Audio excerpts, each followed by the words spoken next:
दोस्तों welcome to PRT teacher classes. कैसे हो आप सभी? उम्मीद करता हूँ अच्छे होंगे, पढ़ाई कर रहे होंगे और मेहनत कर रहे होंगे। और एक एक दिन आपके लिए इम्पोर्टेंट है और उसी प्रकार से जिस प्रकार से अभी तक आप लगे हुए थे उसी प्रकार से अब भी लगे रहिए।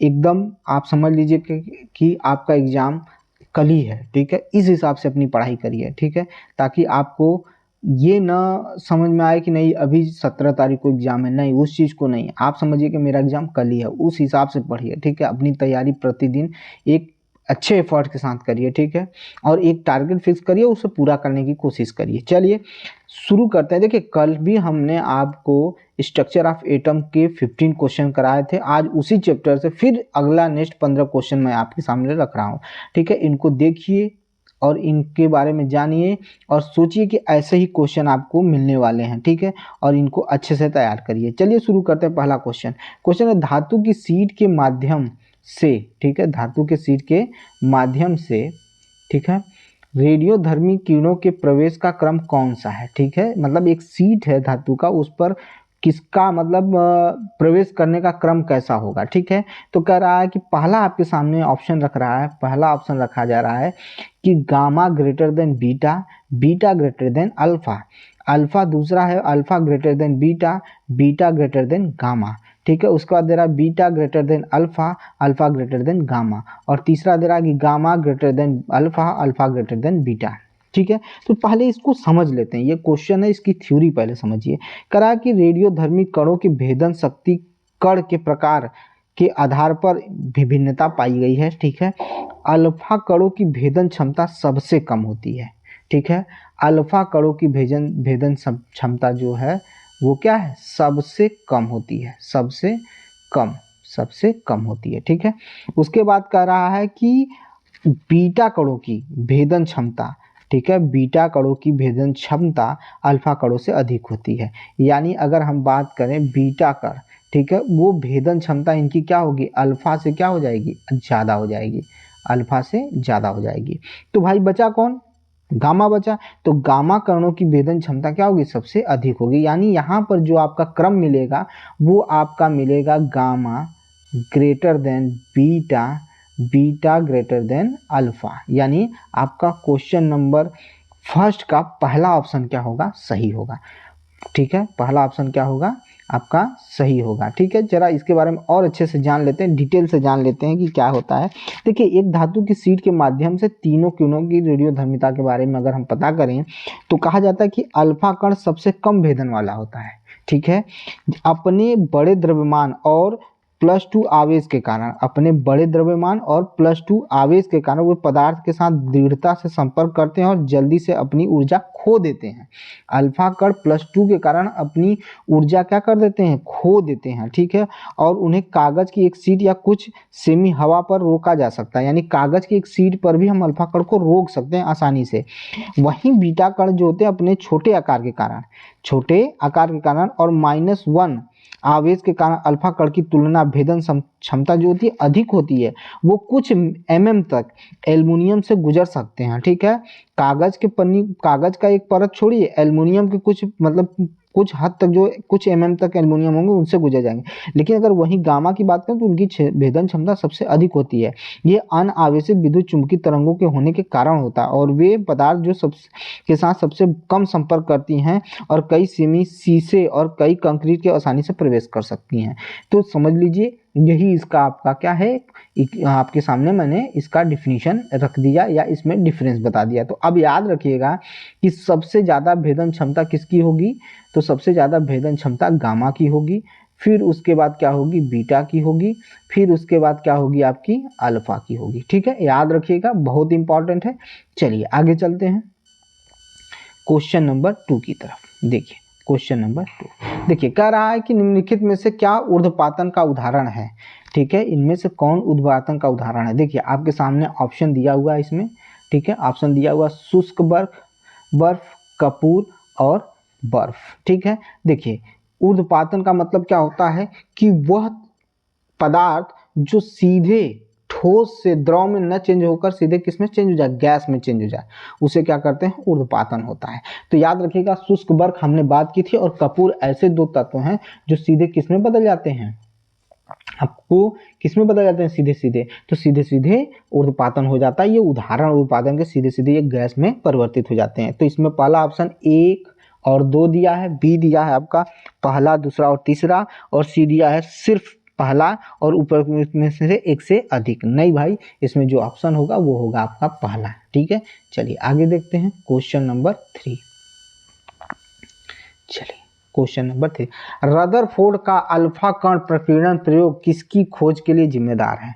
ठीक है, तो रदरफोर्ड, मैंने कल ही आपको बताया था कि रदरफोर्ड जो ने उन्होंने क्या किया था, अल्फा कण की बमबारी कराई थी किसमें, सोने की पतली पन्नी पर। और वो जो सोने की पतली पन्नी थी वो कैसे बनी हुई थी, तो सोने की पतली पन्नी बनाने में अगर हम एक मतलब क्या किया जाए, अगर हम क्या करेंगे, अल्फा मतलब रदरफोर्ड ने बताया था कि उसमें आपको अगर मतलब अगर एक पतली पन्नी ले लें, सोने की क्या लें, एक पतली पन्नी ले लें, और उसकी अगर मोटाई अगर हम नापें तो किस तरह से उसकी मोटाई को माप सकते हैं।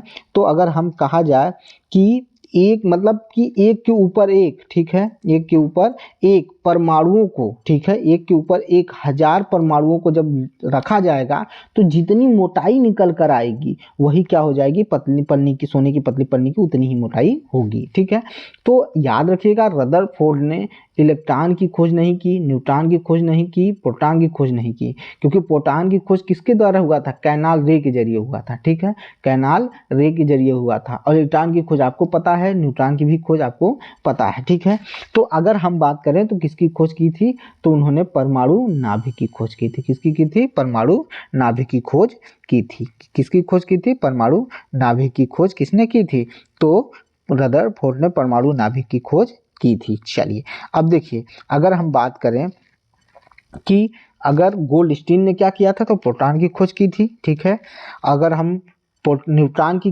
किसकी, न्यूट्रॉन की खोज किसने की थी, तो आपके लिए प्रश्न है कि न्यूट्रॉन की खोज किसने की थी। चलिए आगे चलते हैं नेक्स्ट क्वेश्चन पे। चलिए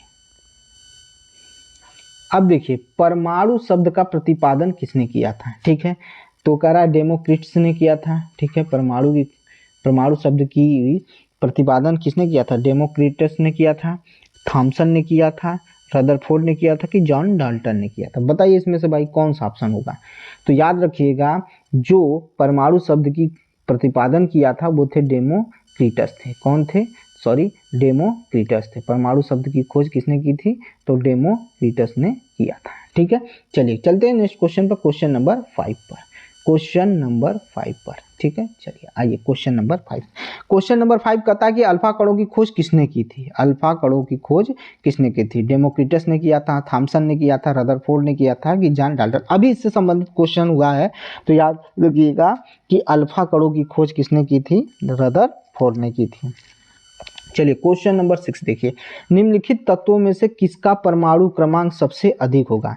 निम्नलिखित तत्वों में से किसका परमाणु क्रमांक सबसे अधिक होगा। आपके सामने आयरन है, निकल है, उसके बाद कॉपर है और जिंक है।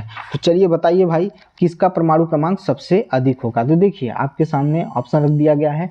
तो अगर हम बात करें आयरन की, तो आयरन का जो परमाणु क्रमांक होगा वो 26 होगा। निकिल का कितना होगा, तो 28 होगा। और वहीं कॉपर की बात करें तो कॉपर का कितना हो जाएगा, 29। और जिंक की बात करें तो 30। ये है आपका परमाणु क्रमांक। तो इसमें किसका परमाणु क्रमांक सबसे अधिक है, तो देखिए भैया जिंक का परमाणु क्रमांक सबसे अधिक है। देखिए ऐसे भी क्वेश्चन आपके सामने रखे जा सकते हैं। ठीक है, चलिए क्वेश्चन नंबर 7 देख लेते हैं। क्वेश्चन नंबर 7, हाइड्रोजन परमाणु के 3 परमाणुविक स्पीशीज होते हैं। कौन कौन से होते हैं भाई, तो प्रोटियम, ड्यूटेरियम, ट्राइटियम, उपर्युक्त सभी। बताइए इनमें से कौन सा ऑप्शन सही होगा। ठीक है, बताइए भाई, 3 समझता क्या दिया हुआ है, 3 परमाणुविक स्पीशीज होते हैं। बताइए भाई कौन सा सही होगा, आपके हिसाब से कौन सा सही होगा। चलिए देखिए, कह रहा है, इस चीज को समझिएगा कि अगर हम बात करें कि परमाणुविक स्पीशीज का मतलब क्या है, तो याद रखिएगा प्रोटियम जो होता है, प्रोटियम क्या होता है, तो होता है 1H1। क्या होता है, 1H1 होता है। ड्यूटेरियम की बात करें तो ये होता है आपका 2H1 होता है। अगर हम ट्राइटियम की बात करें तो इसे लिख सकते हैं क्या लिख सकते हैं, 1 लिख सकते हैं। इसमें आपको कुछ समझ में आ रहा है, आप समझिए क्या कह रहा है। तो इसमें बात हो रही है समस्थानिक की बात हो रही है। किसकी बात हो रही है, समस्थानिक की बात हो रही है। समस्थानिक क्या कहता है, समस्थानिक क्या कहता है बताइएगा, समस्थानिक क्या कहता है। तो समस्थानिक ये कहता है कि जिनकी परमाणु संख्या, ठीक है, जिनकी परमाणु संख्या क्या होती है, समान होती है, लेकिन द्रव्यमान संख्या क्या होती है, अलग अलग होती है, वो क्या कहलाते हैं, समस्थानिक कहलाते हैं। तो ये जो तीनों जो देख रहे हैं, प्रोटियम, ड्यूटेरियम और ट्राइटियम, ये क्या है, समस्थानिक है। ये क्या है, समस्थानिक है। किसके समस्थानिक है, तो हाइड्रोजन के समस्थानिक है। तो इसमें जो ऑप्शन होगा वो होगा आपका उपयुक्त सभी होगा। ठीक है, इसमें देख लीजिए आपका परमाणु द्रव्यमान जो है अलग अलग है, लेकिन परमाणु क्रमांक क्या है, सेम है। ठीक है, परमाणु क्रमांक क्या है, सेम है। ये आपका आंसर हुआ। चलिए चलते हैं नेक्स्ट क्वेश्चन पे। क्वेश्चन नंबर 8 देखिए, कह रहा है कि प्रकृति में क्लोरीन, ठीक है, 2 समस्थानिक रूपों में पाया जाता है जिनका द्रव्यमान क्रमशः, ठीक है। अब पूछ रहा है कि प्रकृति में क्लोरीन के 2 समस्थानिक पाए जाते हैं जिनका द्रव्यमान क्रमशः, क्या होगा इनका द्रव्यमान। पहला ऑप्शन कह रहा है कि 35U होगा, और दूसरा कह रहा है कि 37 या 36, मतलब ये क्रम बता रहा है कि 36, 37 या 34 या 35 या इनमें से कोई नहीं। तो याद रखिएगा, जब आप बुक को पढ़ेंगे ना, जब आप समस्थानिक में आएंगे तो आपको साफ साफ शब्दों में ये लिखा हुआ मिलेगा कि इसका आंसर क्या हो जाएगा, 35 एवं 37 हो जाएगा। ठीक है, ये हो गया आपका। समझिएगा, चीज़ों को ध्यान से पढ़ते रहिएगा। अगर इनकी अनुपात की बात करें तो 3:1 होगा। ठीक है, इनके अनुपात की बात कर रहा हूँ। चलिए आगे चलते हैं, क्वेश्चन नंबर 8 पर चलते रहिए। देखिए, अब धीरे धीरे आपको चीज़ें समझ में आनी शुरू हो जाएंगी जब आप इन सब चीज़ों को ध्यान से देखेंगे तब। देखिए, अब कह रहा है कि समस्थानिकों के विशेष गुण होते हैं जिनका उपयोग हम विभिन्न क्षेत्रों में करते हैं, जो निम्न उनमें से कुछ निम्नलिखित हैं। ठीक है, देखिए क्या कह रहा है कि यूरेनियम एक समस्थानिक का उपयोग, ठीक है, परमाणु भट्टी में ईंधन के रूप में करते हैं। ठीक है, यूरेनियम जो होता है उसका एक समस्थानिक है जिसका उपयोग परमाणु भट्टी में क्या करने के लिए करते हैं, ईंधन के रूप में करते हैं। बिल्कुल सही है। कैंसर का उपचार में कोबाल्ट समस्थानिक का प्रयोग किया जाता है, यानी कोबाल्ट समस्थानिक का प्रयोग कैंसर के उपचार में होता है, ये भी सही है। घेंघा रोग में इलाज में आयोडीन के समस्थानिक का उपयोग होता है, ये भी सही है। यानी इसका आंसर उपयुक्त सभी सही है। ठीक है, ये समस्थानिक के क्या हैं, जो फायदे हैं वो बताया गया है। अब चलिए देखिएगा क्वेश्चन नंबर 10। क्वेश्चन नंबर 10 कहता है एक तत्व के समस्थानिक में होता है समान भौतिक गुण, बिल्कुल देख लीजिएगा, विभिन्न रासायनिक गुण, या न्यूट्रॉनों की अलग अलग संख्या, या विभिन्न परमाणुओं की संख्या। देखिए इसमें से कौन सा ऑप्शन सही होगा। मैंने कहा कि समस्थानिक जब आप पढ़ेंगे तो उसमें आपको क्लियर एकदम अच्छे से साफ साफ चीजें अलग अलग लिखने को लिख कर मिलेंगी। देखिए याद रखिएगा, बहुत से समस्थानिक, सुनिएगा मैं उसका विवरण आपके सामने रख रहा हूँ। कह रहा है कि बहुत से तत्वों में समस्थानिक का मिश्रण भी होता है, बहुत से तत्वों में समस्थानिक का मिश्रण भी होता है। किसी भी, सुनिएगा, किसी तत्व का प्रत्येक समस्थानिक शुद्ध पदार्थ होता है। किसी तत्व का समस्थानिक जो होता है वो क्या होता है, एकदम शुद्ध पदार्थ होता है। पहली चीज, समस्थानिकों का रासायनिक गुण समान होते हैं लेकिन भौतिक गुण अलग अलग होते हैं। यहाँ पर इसी के अनुसार ये गलत हो गया और ये भी गलत हो गया। रासायनिक गुण क्या होते हैं, यहाँ पर दिया हुआ है कि भिन्न होते हैं लेकिन समान होते हैं। ठीक है, थ्योरी। और भौतिक गुण क्या होते हैं, समान होते हैं, इसमें लिखा हुआ, लेकिन क्या होते हैं, भिन्न भिन्न होते हैं। ये तो ऐसे ही गलत हो गया। भिन्न परमाणु संख्या होती है, ये भी गलत है। आपका आंसर क्या हो जाएगा, न्यूट्रॉनों की अलग अलग संख्या होती है। याद रखिएगा, ऐसे क्वेश्चन आपको उठ के मिलेंगे, देख लीजिएगा। चलिए क्वेश्चन नंबर 11 आ जाइए। देखिए, ठीक है, ये भाई देखिए थोड़ी सी त्रुटि हुई है, ये है लिथियम। ठीक है, ये लिथियम है। चलिए देखते हैं, यदि तत्व जेड का, ठीक है, जेड आप समझ रहे हैं, जेड का मतलब क्या होता है, किनको ये पता है कि जेड का अर्थ क्या होता है, जेड किसके लिए संबोधित किया जाता है बताइए। तो परमाणु संख्या को दिखाने के लिए जेड की, मतलब जेड से उसे दर्शाया जाता है। ये जो जेड है ये किसको दर्शाता है, तो परमाणु संख्या को, यानी एटॉमिक नंबर को दिखाता है ये। ठीक है, ये किसको दिखाता है, तो एटॉमिक नंबर को दिखाता है। किसको दिखाता है, एटॉमिक नंबर को दिखाता है। चलिए समझते हैं।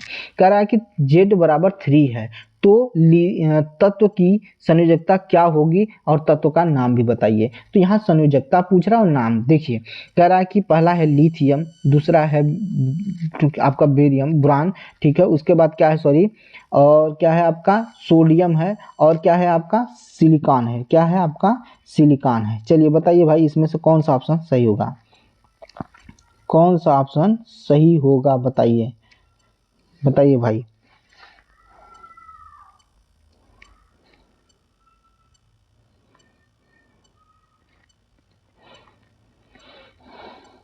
है, बताइए। ये ब्रोमाइन है भाई, ध्यान दीजिएगा, ठीक है, लिथियम ब्रोमाइन, ठीक है, आपका सोडियम और सिलिकॉन। बताइए इसमें से कौन सा। तो देखिएगा जिसका परमाणु क्रमांक 3 होगा, अगर उसका हम क्या करेंगे, ठीक है, उसको डिवाइड करेंगे, इलेक्ट्रॉनिक विन्यास किया जाएगा उसका, ठीक है। तो पहली कक्षा में आपको कितने मिलेंगे, तो 2 मिलेंगे, और फिर दूसरी कक्षा ये आपकी क्या हो जाएगी, तो उसमें 1 मिलेंगे। पहली बात तो इसकी संयोजकता कितनी हो जाएगी, 1 हो जाएगी, और ये तत्व होगा आपका लिथियम। ये तत्व क्या होगा आपका, लिथियम होगा। चलिए आगे चलते हैं क्वेश्चन नंबर 12 पर। चलिए क्वेश्चन नंबर 12 देखिए, जब इलेक्ट्रॉन इस विविक्त कक्षा में चक्कर लगाते हैं, जब इलेक्ट्रॉन इस विविक्त कक्षा में चक्कर लगाते हैं तो क्या होता है, तो उनकी ऊर्जा का विकिरण नहीं होता है। जब इलेक्ट्रॉन इस विविक्त कक्षा में चक्कर लगाते हैं तो उनकी ऊर्जा का विकिरण नहीं होता है, पहला चीज। तो दूसरा कह रहा है तो उनकी ऊर्जा का विकिरण होता है, ठीक है, कह रहा है कि तो उनकी ऊर्जा का विकिरण होता है। तीसरा कह रहा है इलेक्ट्रॉन नाभिक के चारों ओर वर्तुलाकार मार्ग में चक्कर लगाता है, इनमें से कोई नहीं। आपको जानते हैं ये स्टेटमेंट किसका है, ये जो स्टेटमेंट है ये किसका है पता है, ये स्टेटमेंट नील्स बोर का है। किसका है, तो नील्स बोर का ये स्टेटमेंट है, और उसी का पूछ रहा है कि जब इलेक्ट्रॉन विविध कक्षा में चक्कर लगाता है तो ऐसी कंडीशन में क्या होता है। तो जब इलेक्ट्रॉन विविध कक्षा में चक्कर लगाएगा तो बताइए भैया ऊर्जा का विकिरण होगा कि नहीं होगा। और इसमें एक और दिया हुआ ऑप्शन सी, इलेक्ट्रॉन नाभिक के चारों ओर वर्तुलाकार मार्ग में चक्कर लगाता है, ये कमियां हैं। और किसकी कमियां हैं, तो ये रदरफोर्ड की कमियां हैं। तो इसमें जो ऑप्शन होगा वो पहला होगा कि तो इलेक्ट्रॉन की ऊर्जा का विकिरण नहीं होगा, ठीक है। बाकी जो 2 ऑप्शन दिए हुए हैं ये पूरी तरह से क्या है, गलत हैं, ठीक है। चलिए आइए चलते हैं क्वेश्चन नंबर 13 में। क्वेश्चन नंबर 13 कहता है सबसे पहले इलेक्ट्रॉन के आवेश का निर्धारण किसने किया था। इलेक्ट्रॉन के आवेश का निर्धारण किसने किया था, भाई थॉमसन पढ़े आपने, कभी ऐसी कोई चीज देखने को नहीं मिली। रदरफोर्ड पढ़े हैं, ऐसा कुछ नहीं देखने को मिला। नील्स बोर को पढ़े, ऐसा कुछ नहीं मिला। तो बचा कौन भाई, तो बचा आपका मिलिकन जो थे उन्होंने ही आवेश का निर्धारण किसने किया था, तो मिलिकन ने किया था। चलिए आइए क्वेश्चन नंबर अब आप देखते हैं 14। परमाणु विद्युत होते हैं, परमाणु का विद्युत कैसे होते हैं, यानी कैसे होते हैं, धनात्मक होते हैं, ऋणात्मक होते हैं, ठीक है, द्विधनात्मक होते हैं या उदासीन होते हैं। आपको भी पता है कि परमाणु को स्थायी होना होता है, तो अस्थायी होने के लिए क्या होना चाहिए, उदासीन होना चाहिए। तो यहाँ पर ऑप्शन क्या होगा आपका, तो ऑप्शन नंबर 4 जो होगा वो सही हो जाएगा। चलिए क्वेश्चन नंबर 15 को देख लीजिए। क्वेश्चन नंबर 15 करा निम्न में से किस परमाणु के नाभिक में एक भी न्यूट्रॉन नहीं होता है, एक भी न्यूट्रॉन नहीं होता। किस परमाणु के नाभिक में एक भी न्यूट्रॉन नहीं होता है, ठीक है। तो कौन सा होगा भाई, लिथियम हो जाएगा, हाइड्रोजन हो जाएगा, ट्राइटियम हो जाएगा, हीलियम हो जाएगा। बताइए इनमें से कौन सा ऑप्शन सही होगा। तो बता दूं मैं आपको कि हाइड्रोजन क्या है, जिसमें एक भी परमाणु मतलब उसके नाभिक में एक भी न्यूट्रॉन आपको देखने को नहीं मिलेगा। चलिए आज के साथ यही क्वेश्चन आपके 15 खत्म हुए। कैसे लगे क्वेश्चन, अगर आपको क्वेश्चन अच्छे लगे, अगर लगता है कि नहीं यहाँ पर कुछ किया गया है, क्वेश्चन अच्छे दिए गए हैं, तो मेरे वीडियो को लाइक करिए, शेयर करिए और मुझे सपोर्ट करिए, ताकि मैं इसको क्या करूं और भी आपको अच्छे अच्छे क्वेश्चन आपके सामने रख सकूं। चलिए मिलते हैं नेक्स्ट वीडियो में, धन्यवाद।